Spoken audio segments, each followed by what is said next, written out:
Pat, I am so excited. What is this, book 4?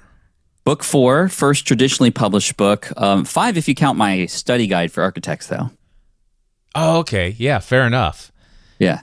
I remember the first thing I ever read from you was when you and I first met, I downloaded your eBooks the Smart Way.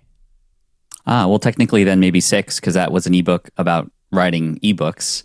Yeah, a lot of people still keep talking about that book. Antonio Centeno from Real Men, Real Styles said that he used that to get 100,000 subs. Somebody else the other day was like, Pat, I remember you. I used your ebook and I've made over $1 million thanks to you. And I was just like, this is amazing. What happens when you put yourself out there, and most of the stuff hits nobody, but it's the few things that take off that really can make a difference. What is most exciting to you about this book compared to anything you've done in the past? Most of my other books were very specific to a targeted group of people who have already built an audience for entrepreneurship. People who saw me sell an ebook to architects, then learning how to write an ebook, or people who knew me for architecture, getting my study guide, right? People who knew me for starting businesses, getting Will It Fly, and to learn how to start a business.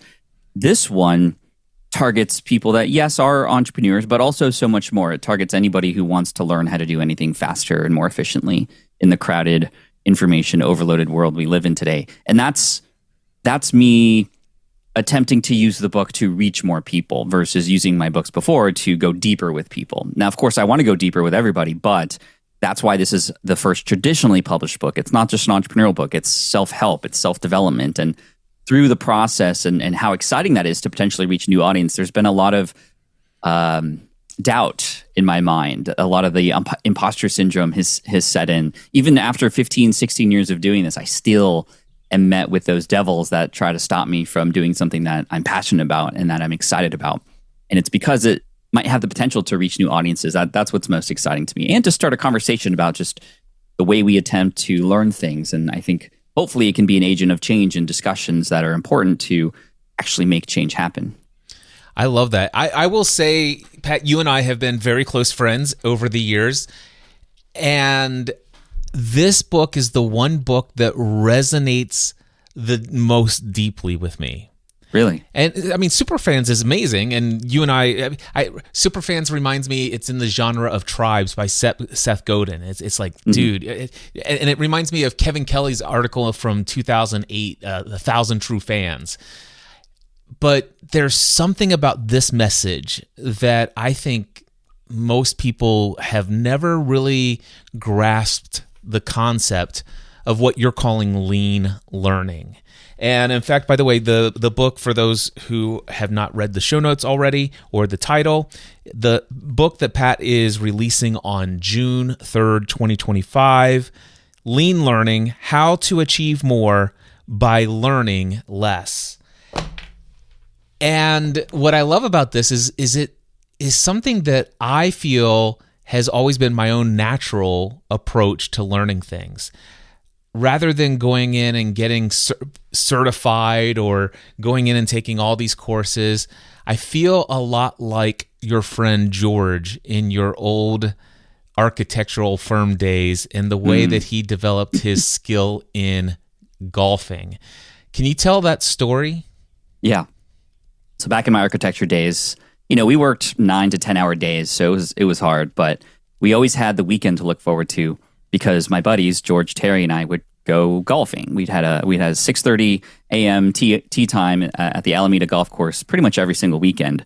And, it was competitive, and so we were always trying to get better. And they completely had different styles of learning. And I was more of a newbie, so I was paying attention to who was doing what and what I could pick up from them. And George and Terry couldn't be more different. So Terry was your typical person who, in the office, you could tell he was into golf, right? He had stacks of golfing magazines. During his lunch breaks and 15-minute breaks, he was literally watching golf, the Golf Channel on streaming. And, he had one of those putters that kind of return the ball to you in his office, those kinds of things. He was golfed out. George, on the other hand, you wouldn't really know on the surface that he was a great golfer. And every Sunday we'd go out and George would just smoke us. Even though Terry was supposedly supposed to be better because he was picking up all this information. But I knew, and even just from experience, that if I did what Terry did and absorbed everything from everybody, I would just be overwhelming and confused. I wouldn't be able to go deeper and get better. Whereas George, like you, sticks with one resource or one mentor, learns their way to do something and just focuses on that and takes all the other noise around it and blocks it out, creates a shield around that. And this is the difference between just-in-case learning, which is what Terry was doing, and just-in-time learning, which is just learning about the next skill that you want to learn about from whoever's doing that very well or teaching it. And like if you've ever read a golf magazine, you would know that even within one magazine itself, there's like 5 different tips that are all completely contradictory of each other because this pro does it this way, but then this pro does it that way. It's like, how are you supposed to navigate that?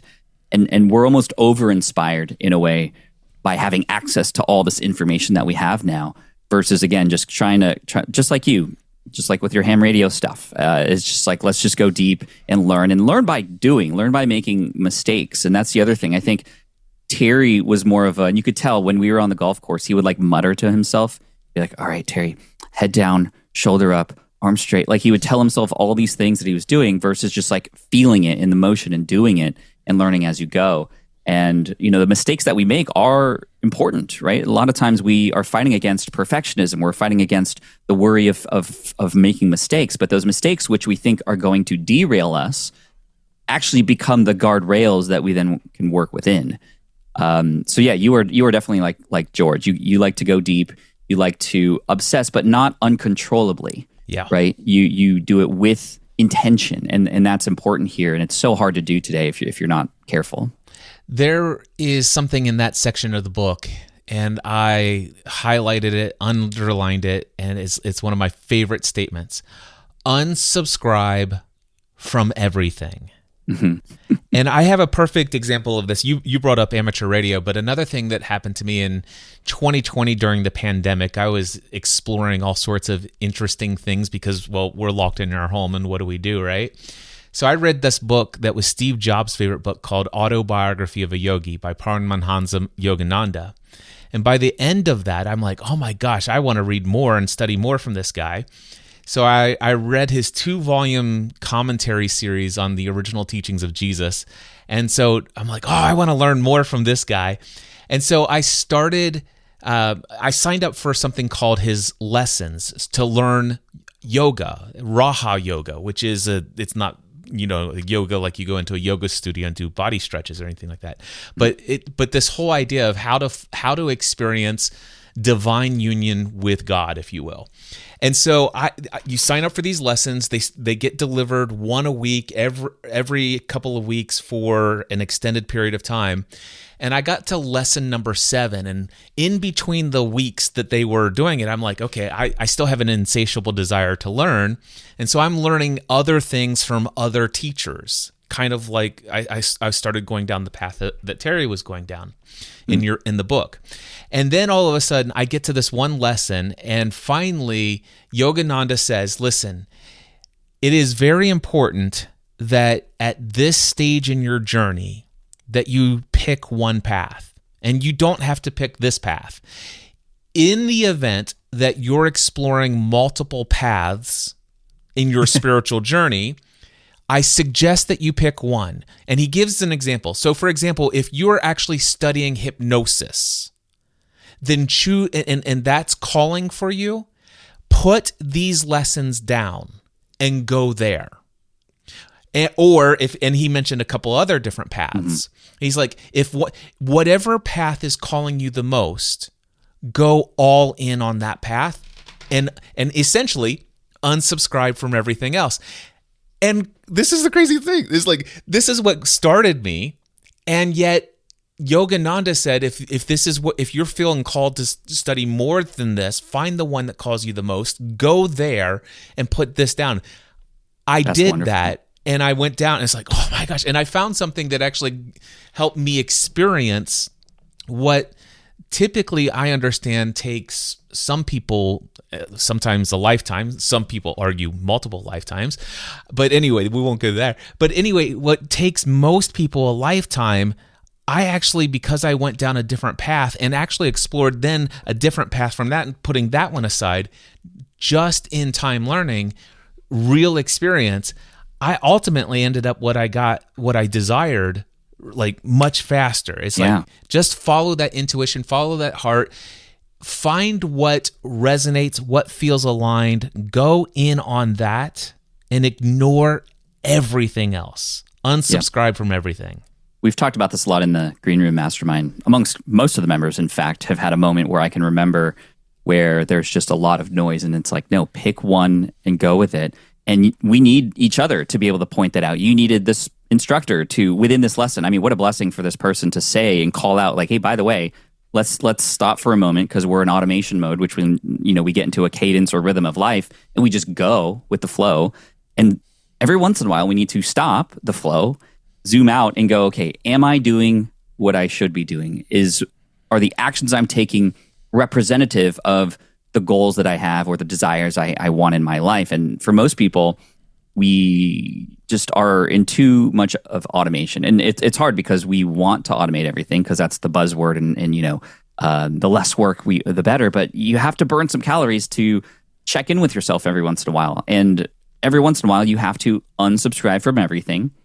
And the second part to that is then resubscribe to the things that actually do matter, which might be just a re-opting into the things you've already done, which is perfect. Or, like you said, letting go of some things to go deeper with others. I mean, this is the trap most people are falling into, especially because content and algorithms are so good at continually giving you more and more and more of the things that you've already started to consume. And if you're not careful, you're just going to end up somewhere where you don't want to be or waste a lot of time on stuff that isn't going to fulfill you. That is exactly right, especially in certain genres of interest. The different opinions on the right path for you, and it is endless out there. And TikTok is one of my favorite social media platforms, and I recognize that pull. It's like, you know what? I need to just say not interested, not interested, not interested, and retrain that algorithm. And ultimately, at some point, I just need to put the phone down.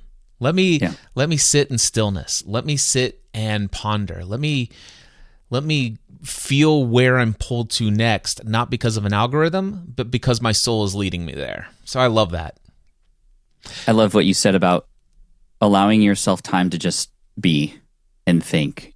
And another pull that we all have as humans today in the world that we live in with tech and how easy things are is whatever empty space we have, we almost feel like it's a waste of time if we're not filling it with something else, right? So although a strategy for the longest time, and I'm saying this as a podcaster too, which was to, in the car, listen to podcasts, right? What was it? Automobile University, I think. Who said that? Zig Ziglar or Dale Carnegie? Take that moment of time that you're normally just kind of sitting there and doing nothing, maybe listening to the radio, and educate yourself. And on one hand, I understand that you're utilizing that time. But if you are just haphazardly choosing random things to learn about that may be a surface level interest, then you're just going to distract yourself and maybe pull yourself away from the things that you should be. I do love Automobile University if what it is that you're putting into that time relates to the next step. Again, just-in-time learning. Whereas if there's nothing yet, let it be nothing. Sit there. When do people have time to think to themselves anymore? In the shower.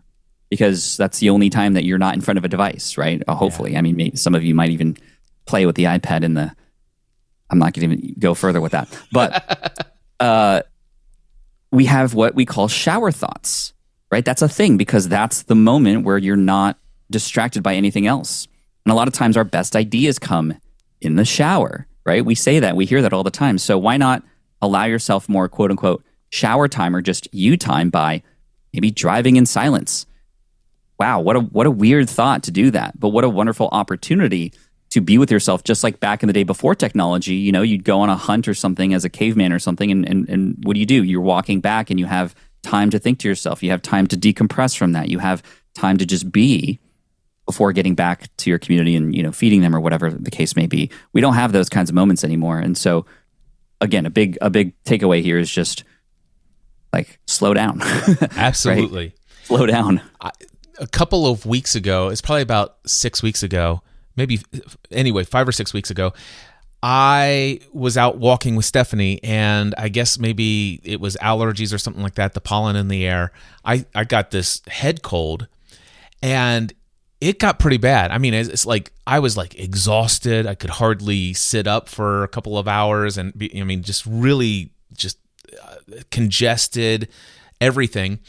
And Stephanie and I were committed to going down on a road trip. It's about 2 hours away. We were meeting our youngest daughter who is at college, and we were going to meet her halfway so that we could give her a new phone to replace her phone that had died.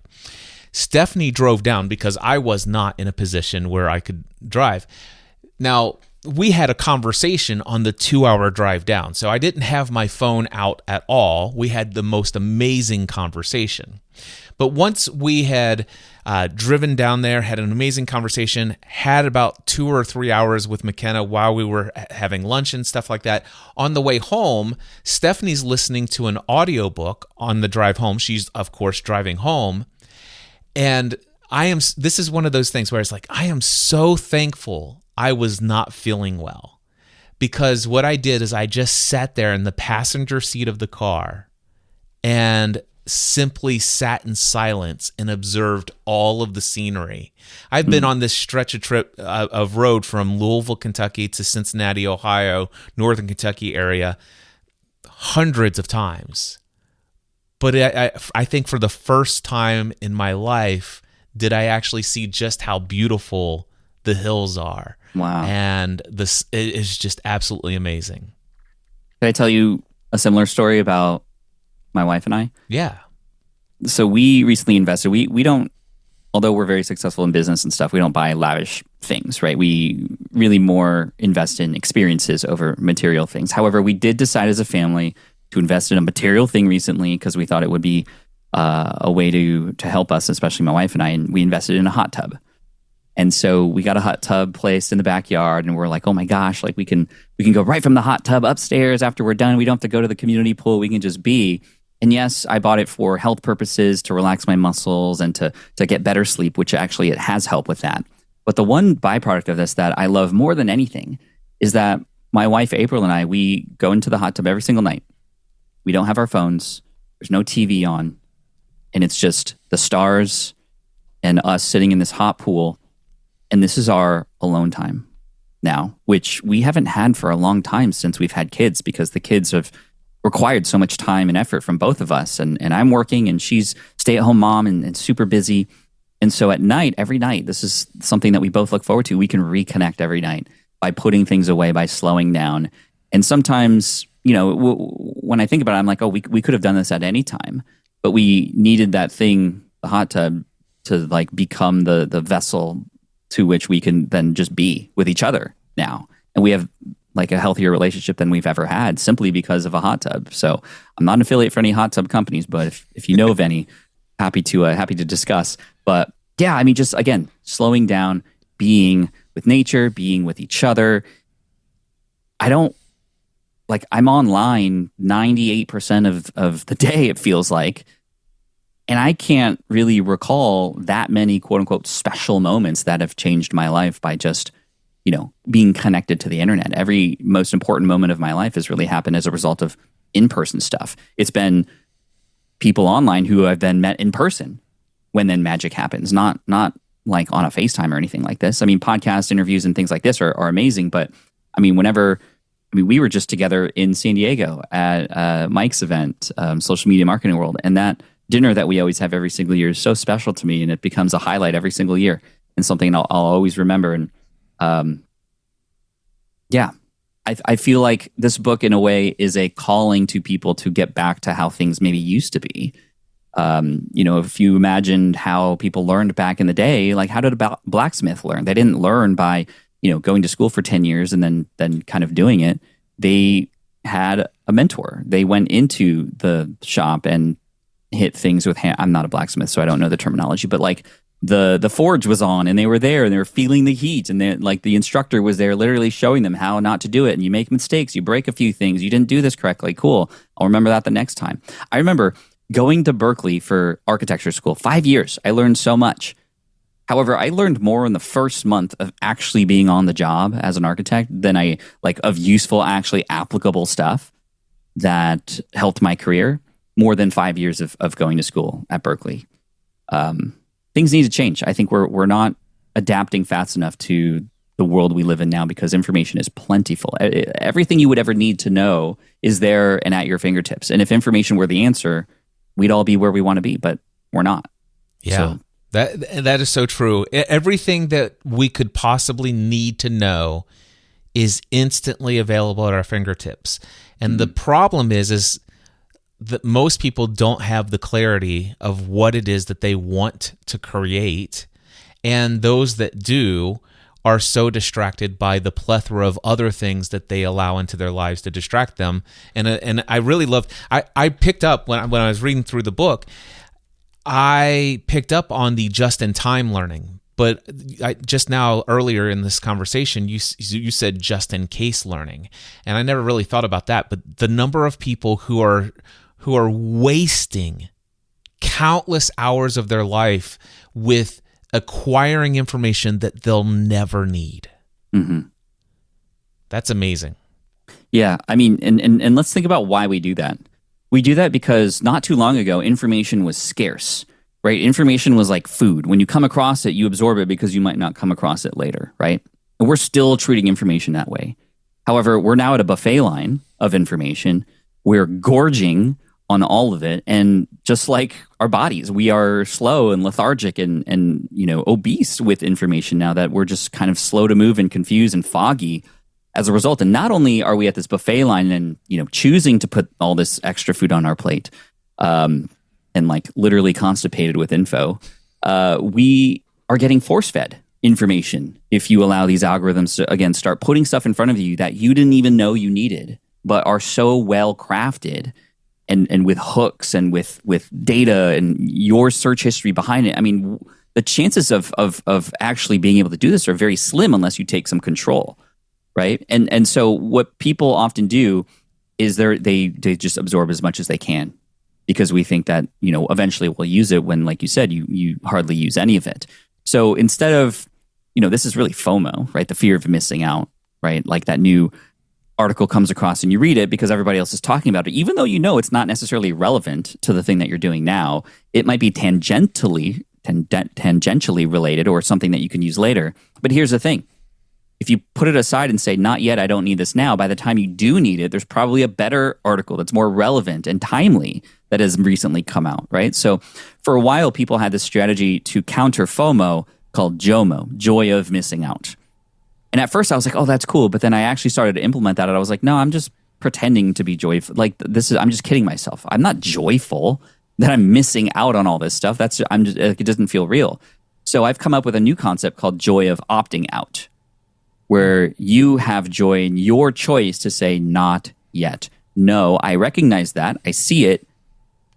No, because I've already committed to this. No, because I'm re-opting into the thing that I've already once said to, and I'm going to complete that. I'm going to finish it or get to this deadline or whatever it might be, and then allow myself to find new information or the information for step 2, right? And, we used to collect all this info because we didn't think we'd be able to come across it, like I said. But you have to trust that by the time you're ready for the next part, that information is there. It is there. Yeah. We just said all of it's there. So allow yourself to focus and master on this part here, and then move on to the next, and then to the next from there. I love that. The joy of opting out. It reminds me, as you know, I do a lot of coaching for personal and professional development for entrepreneurs as well. Mm-hmm. And sometimes you get these huge books, everybody on the planet's talking about them. And one of the books that comes to mind is actually a friend of mine. I've actually, his dad was one of my insurance representatives from Ohio Casualty Group back in my insurance days. So James Clear was my insurance rep from Ohio Casualty, and his son James Clear used to live here in the Cincinnati, North Kentucky area, and he wrote Atomic Habits, which is one of the most popular books out there, right? And to this day, I will joyfully tell you, I've still not read that book.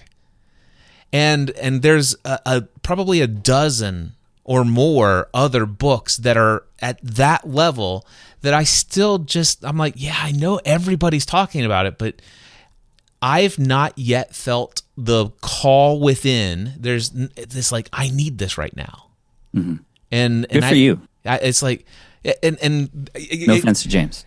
No, absolutely. I mean, like I said, James and I go way back. He was at I always loved it. He was a little kid at my graduation party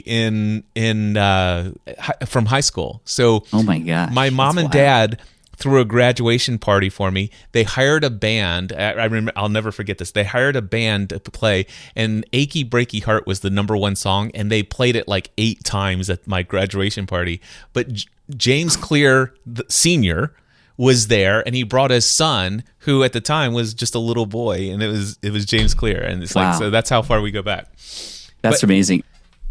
But the thing is, though, is it's like, but even with all of that, it's like, yeah, I hear nothing but massive praise. I hear people's lives are being transformed by that book, and yet I still haven't read that book, and nor do I feel compelled to. There is an example of this from my own life where there is a book that was really popular that I just decided not to read all the way through. So when I first started my business, for those that don't know my story, I was laid off from architecture in 2008, and I discovered podcasting for the first time. That is why I love podcasting. It changed my life. And I decided to, based on an episode that I heard from a different podcast, start a business helping architects pass an exam. And after I started to build an audience, and again, I had not gone to business school, although that was my first inclination. It's like, okay, I'm getting into business. I have to go to business school. That was just like my gut reaction to this new part of life, was to go and learn more, right? Like, let me absorb as much as I can. And that's, again, how conditioned I was and we are in the way that we have grown up with education. But I had something at stake. I was moving back home with my parents, which I didn't want to do. I was getting married. I had to make it work. I had a force function that forced me to take action and learn. But again, I didn't know how to do this. And eventually I had learned that you could write an ebook, a PDF file that you could sell on your website. Again, this seemed like a great idea, but I had no idea how to start.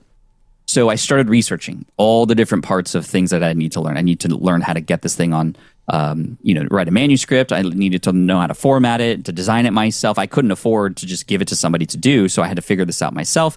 I had to learn how to, find a tool to sell it. I had to learn how to write a sales page. And once I started to learn all of the things, I started to almost out-talk myself. I was like, I'm not cut out for this. There's too much here. But again, I had something at stake that forced me to just start. And so I just started with what I knew I at least needed to have in the beginning, which was I just needed to write the book. So I just opened up Microsoft Word, didn't worry about any other part of the process yet, and just wrote it all down. And I got it done in about 4 weeks.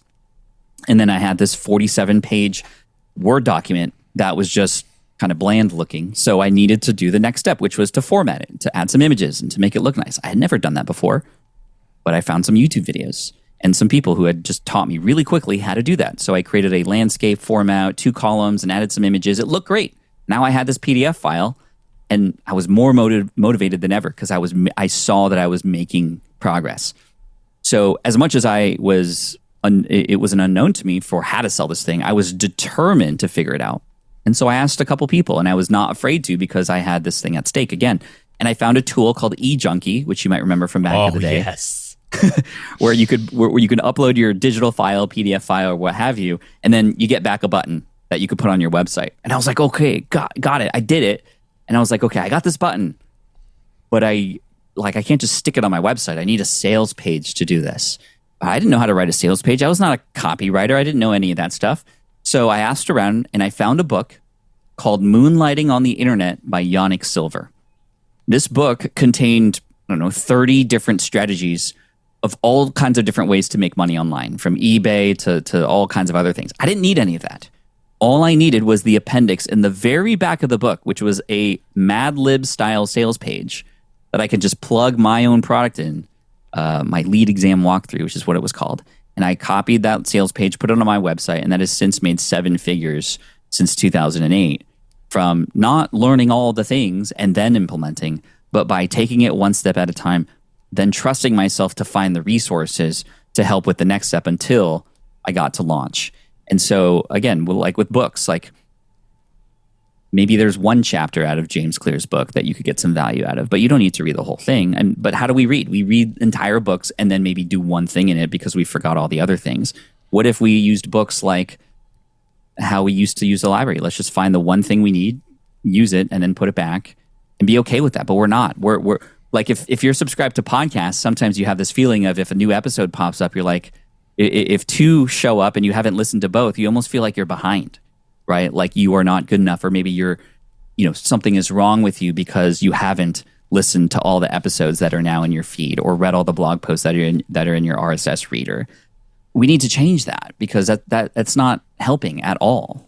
Yeah, we'll move on to the next topic, but just real quickly, I've unsubscribed from so many podcasts, and for the first 15 years, I never missed a single episode of This Week in Tech, nor Mac Break Weekly, and the only things I ever skipped in their episodes were just the ads. However, over the past year and a half, I'm still subscribed to This Week in Tech, and I'm still subscribed to Mac Break Weekly. I probably only consume 1 out of every 3 to 5 episodes of This Week in Tech, and it's usually about a 2.5 to 3 hour show, and I probably only consume an average of 20 minutes of the total overall content. And Mac Break Weekly, I still pretty much consume every single week, but sometimes and it's usually about 2.5 to 3 hours. And I'm down to where I consume somewhere between 10 to 15 minutes up to about 30 to 45 minutes. I am literally at the place where I'm like, listen, I have no time. That's not true. I have plenty of time. I have no interest in giving my time and attention to things that are not essential to me right now. Amen. You don't feel like you're missing out by not listening to the full episode, or not at all. For you. Yeah. And a lot of that has to do with that thing I dropped earlier about studying Yogananda material and things like that. Yeah, cool. Anyway, voluntary force functions.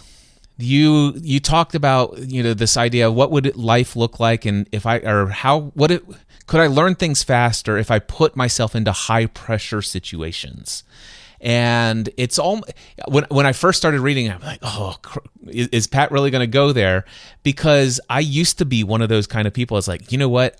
I typically do learn things and I accomplish things more when I'm put in a situation where I'm in a pressure cooker or I'm in a high stress situation. But then I was very happy to see that just a few paragraphs later, you're like, wait a second. Here, you need to find a little balance here. Right, you can't go overboard. Talk about real quickly, what is a voluntary force function? What does that look like, and how do you keep the healthy boundaries?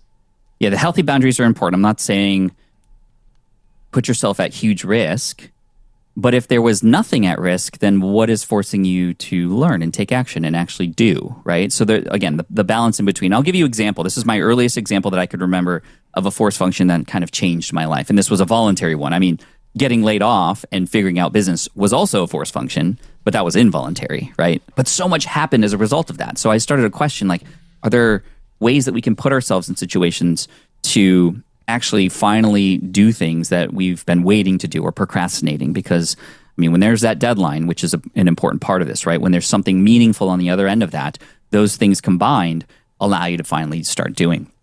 But back in my architecture days, I remember doing this, and I had flown to Florida. I was a senior drafter, and I was put on this project with my with my project managers to help with building a new Hilton hotel. So we flew to Florida. We met the regional director of Hilton. This is back in 2004, 2005, and it was right around the time that a lot of 3D programs started to come out that made things look almost realistic, like more video game like, right? Like now this is very common and easy to do. Anybody can do a ChatGPT now, but back then it took some skills and some knowledge of certain programs like V-Ray and other 3D programs to kind of create realistic scenarios. So when we were in this meeting, we were explaining our drawings. Here's what the hotel rooms are going to look like, and here's some elevations, and here's some plans of what we're doing. And then near toward the end of the meeting, the regional director of Hilton here on the East Coast had said, hey, by the way, does anybody here know how to do 3D renderings of the kinds of stuff we're talking about right now? I'd really love to see something like that. Is that something that your firm has done or has experience with? And I knew that we didn't. We had never touched that stuff. It was still so new. But I was starting to get interested in it. And then I raised my hand. And I said, I think I'd be able to create some renderings of some of these hotel rooms if that would be of help. And I could see the regional director's eyes light up and go, all right, son, you didn't talk this whole time, but like, I look forward to seeing something from you guys. And I saw my project managers go, like they look surprised and almost worried. Now that was scary for me to do, but I also knew that this would force me to learn. And dude, for the next 3 weeks, I did nothing but read books about V-Ray, watch YouTube video, or there wasn't even YouTube around then, but like search for information about this. I went to Barnes & Noble to look for stuff, and I figured it out. Yeah. And by the time I was able to create these renderings, I actually have them in my garage. Actually, I have them down here, actually, because I shared them in another podcast episode earlier. But I mean, this got me a promotion. I was able to learn a new skill. And then, even though I wasn't an expert at it, I taught everybody else in the office how to use these programs too. And I had just like, again, that wouldn't have happened if I was just dabbling in it. But because I had this date, because there was something at stake, I didn't want to embarrass myself. I didn't want to let my team down. I was able to do it, right? So would I have gotten fired or laid off? Probably not. But I didn't want to know what would happen if I didn't do it. I was going to follow through. Yeah. Same thing happened when I learned how to speak. I was deathly afraid of speaking. And I was getting asked to speak a lot because my podcast was taking off. My blog was really, really popular. And I always said no until Philip Taylor, a good friend of mine, had asked me to come and speak in Schaumburg, Illinois. I remember you and I were there because we went to a pizza place before the event. He was creating an event called FinCon, the Financial Blogger Conference, and said, Pat, I really need your help. I'm looking for speakers for this event. Would you please do me the honor of coming on our stage and speaking? And although I was deathly afraid and didn't want to do it, I said yes because I knew that I wanted to learn how to speak. I wanted to get comfortable with it. And by saying yes, it forced me to learn and find the right resources and not waste time over learning so I could get something at least that was somewhat valuable for that audience. And I remember that talk changed my life because since then I've spoken in front of 350 different stages and have earned over 7 figures in speaker fees since then, simply because I chose to get a little bit more pressure and force myself to do the work. Yeah, that section of the book is really good. And I think you did an incredible job speaking about the darker side of what's possible there and speaking to the fact that this is a delicate balance and it's not about hustle all of the time. Right. So right. I just want to point that out. Real quickly, Pat, what's the difference between micro mastery and quantum leaps? So this is something, these are devices that you can use to accelerate your learning. If you've chosen the direction you want to go down, you're learning about anything, whatever it might be, whether it's starting a business or YouTube, or it could be anything. Micromastery and quantum leaps are two separate things that you can do to implement to speed up and accelerate your skill acquisition. So let's talk about micromastery. And since we just talked about speaking, I can use micromastery in the world of speaking because that's what I use to get much better at it. So if you take this thing that you're doing and you break it down into all the little micro components that are required of it. So in the world of speaking, you have, of course, your slides, how your stage presence, what you do with your hands, your storytelling, how you open, how you close, call to actions, how you use your voice, all these kinds of things. If you just simply try to get better by just doing all the things all the time, I mean, you'll get incrementally better because you're practicing and you're just rehearsing. But if you take a little bit of time, for example, a couple weeks, just to focus on mastering storytelling, that's going to become a domino that then leads into the other things. And so instead of trying to learn all the things great, find one thing. I remember for a while I would approach every single talk with something new I wanted to master. So for a couple times it was, let me master my opening story. And I'm just going to watch TED Talks and look at the first 2 minutes to see which ones are interesting and which ones are not. I'm not going to care about all the other things. I'm just going to hyper focus on this small little component of my talk, my openings. I'm going to ask friends what they do. I'm going to read books, but only read the books up to the part about the opening hook of a talk, right? There's a book by Nancy Duarte called Resonate, which was really, really good that I only used the first chunk of it. And then when you learn about that, when you absorb that and you implement that, it now becomes a part of you, right? And now you can stack the next skills on top of that. It's like I had a friend of mine, Cliff, he's a marathon runner. His name was Ryan, an ultra marathon runner. And I don't know how he runs like 50 miles a day or something crazy like that. Like, this just doesn't make any sense to me. but he competes and all this kind of stuff. And so I was talking to him about like how he gets better, because he's just running. Like, how do you get better? You just run. He's like, no.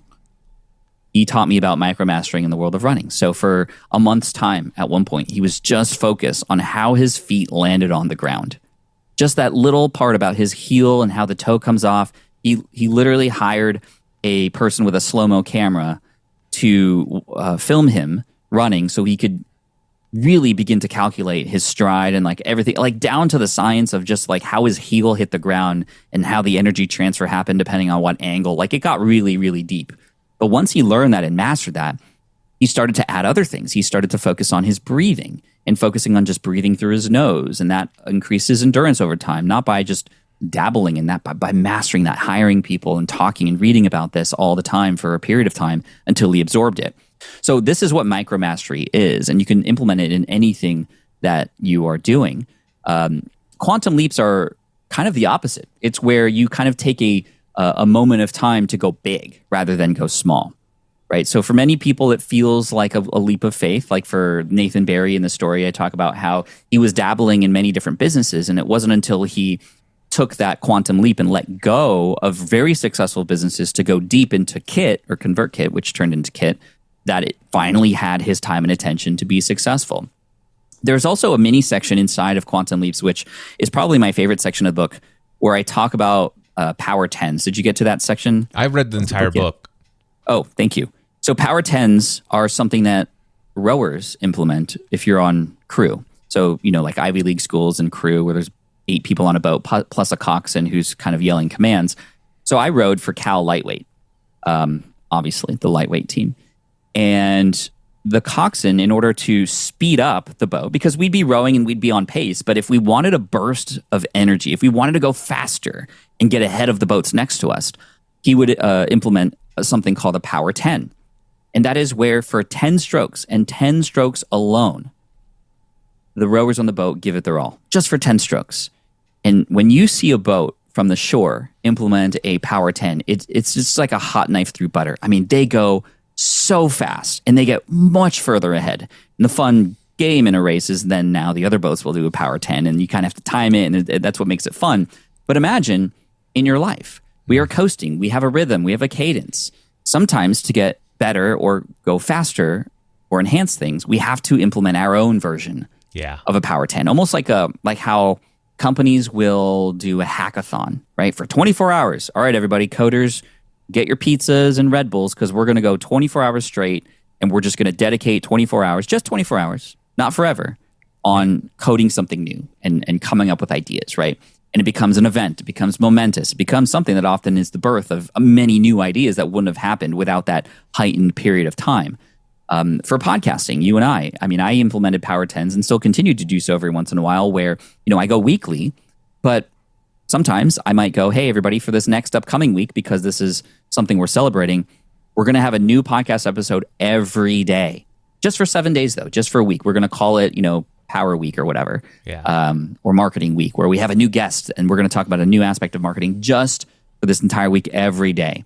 And you see, it's taking a lot more time, but for a brief moment of time, not forever. Right? Imagine rowers doing a Power 1000 or all the way through. They would die halfway through, right?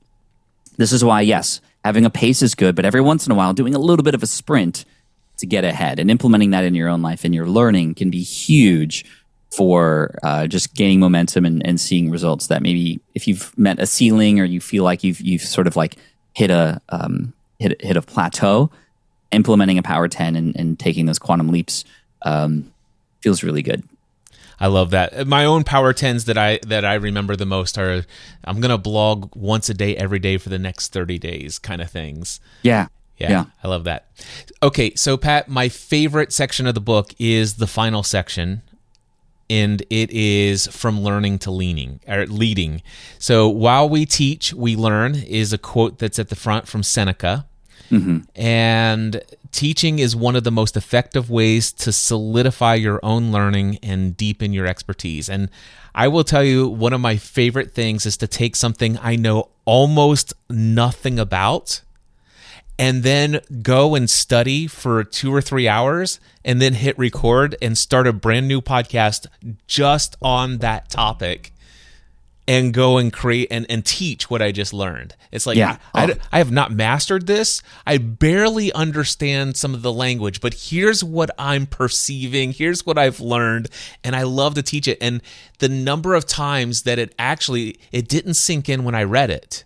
It didn't even sink in when I took what I highlighted and put in my notes. But when I spoke it out loud, it locked in. And I feel it. It's like, oh, that's a part of my understanding now. Yeah. Oh, dude, I love that. It's so true what happens. And I remember I was speaking to a friend last week, actually, and he was learning the ukulele. And he lives in Hawaii, so he was like learning from this really high class, very top notch ukulele player. And the ukulele player told him, just after a couple lessons, all right, here's what I want you to do. I want you to teach your son how to play ukulele. Oh, yes. And he's like, wait, what? Like, I just started learning. How could I teach? He's like, whatever you know, teach it to your son. And that's all the instruction he had. And he's like, I want to hear your son play the chords I taught you this week. And then what happened was this person was telling me the experience. He was like, initially he felt that imposter syndrome. Like, who am I to teach this? Like, I just barely know this. But because he had that experience of just picking it up, he was more able to teach somebody who was right at the very beginning levels, right? I would much rather learn from somebody who just did the thing I'm trying to learn as opposed to like some, old person who's been behind a podium at a university for years who's not even really experienced on what it's like today, right? And so when he was teaching ukulele, he's like, okay, here's the G chord. And you know what? Here's how I remember it. And that's how he reinforced that learning for himself.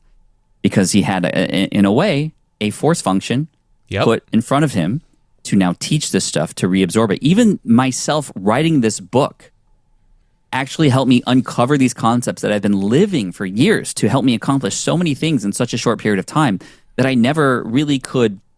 I mean, I embodied it. I did it. But by trying now to teach this in this book, I'm now even better in understanding why it's working for me, and I can lean into those things like micromastery. It's something I've always done, but by defining it now as a teacher, I'm able to even get better at micromastery for my own stuff, right? Like even for this podcast tour, I've been micromastering on individual stories in this book and how I tell them on a podcast versus how I've written them. And it's just so amazing. So, I mean, imagine if in this world, more people were open to sharing the things that they've just learned with others who don't know those things yet. How much better this world would be, how much more deep we would understand the things that we're trying to figure out. And then in the learning, you're actually doing research, right? Like you said, you did a couple hours of research because you're not going to teach something that you don't kind of understand yet. So you do a little bit more extra effort to understand it before you pass it on. And it was just so magical how I was talking to my friend the other week, and he was literally talking about this with his ukulele, and like what an amazing thing for an instructor to say, okay, now you teach it. Yeah. Right. Many instructors would say, no, you're not allowed to teach this. This is my job. I will teach you how to do this. But no, he knew that by having him teach his son, he'd be better off and memorize things that he wouldn't have otherwise, just kind of remotely. I love that. Well, Pat, I definitely want people to go and buy this book. And before we tell them how and where and all the other fun stuff about that, I'm going to give them the hook that's going to make them buy this book. Are you ready? I am listening intently. So most people who are listening to this, they know both you and I. That's just how it is. And chances are they probably know about your kids. And here's what I'm going to do to convince them to get the book so they can find out more about this story. I want you to get the book for no other reason. Actually, I want you to get the book because I want you to learn how to learn more. But actually, I want you to learn less or achieve more by learning less. That's what I want you to do. However, I'm going to convince you to go get the book so that you can find out what happened when Pat's son received a YouTube comment that said, "Kill yourself." Yeah. That's a pretty powerful story in the book. And it was it illustrated a point that's in one of the chapters. And don't stop reading until you get to that section. Thank you. That is a tough story. Don't tell the whole story. I won't. I want them that. So now, if they want to find out how that why that took place, how that took place, how did your son handle it, and everything around the story of when somebody on a YouTube comment said, kill yourself to your son. Go get this book. Pat, where do they get it? Anywhere books are sold. I mean, this is my first traditionally published book, which I'm super grateful for. There's more at stake, right? There's this force function in my life now, this book. And you can get it on Amazon, of course, Barnes & Noble, even Target, which is amazing. leanlearningbook.com is where you can go if there is some bonuses still available. You'll see them there. But Cliff, thank you so much for this and your endorsement and most of all, our friendship over the years and the support that I continue to receive from you. And you know that you have the same from me. And I'm just grateful for our time today. Absolutely. I'm so excited for you. I'm so proud of you. This book, I know how on edge you've been in the recent days, and I just, dude, you so have this. I'm so excited for you, and I'm just celebrating every day with you. I love you, man. Thank you so much. Love you too, brother.